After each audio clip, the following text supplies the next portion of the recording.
Tensioni nella maggioranza e in regione in merito alle opere per la messa in sicurezza del tagliamento, dopo il sostegno dato dal consigliere regionale Marcus Maurmair di Fratelli d'Italia alla proposta degli agricoltori di mettere a disposizione 400 ettari di terreni come alternativa progettuale in un'ottica di allagamento controllato in caso di piena. Così hanno commentato la situazione l'assessora regionale alle finanze Barbara Zilli e il consigliere regionale di minoranza Massimo Moretuzzo durante Sveglia Friuli. Non mi è piaciuto leggere quanto appunto appreso per parte Fratelli d'Italia, anche perché ci sono degli strumenti e dei modi per confrontarsi, oltre ad un laboratorio tagliamento che sta lavorando.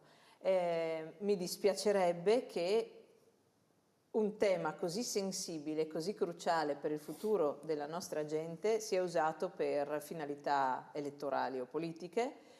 E devo dire che prima che una tensione tra alleati c'è una tensione tutta interna a Fratelli d'Italia, atteso che il sindaco di Latisana era all'oscuro di questa iniziativa. È evidente che siamo davanti a uno scontro molto acceso dentro Fratelli d'Italia e all'interno della maggioranza che governa questa regione. Il dato politico ulteriore è che di fatto Fratelli d'Italia sconfessa tutto quello che è stato detto in questi ultimi anni da parte dell'assessore Scoccimarro e della struttura regionale, perché abbiamo ascoltato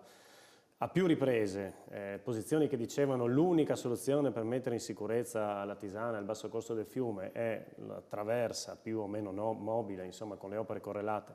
a Spilimbergo. Oggi veniamo a scoprire che invece si può ragionare su altro e quindi credo che dal punto di vista politico da una parte lo scontro clamoroso, mi sento di dire, dentro la maggioranza, dall'altra la sconfessione di quello che è stato detto in questi anni.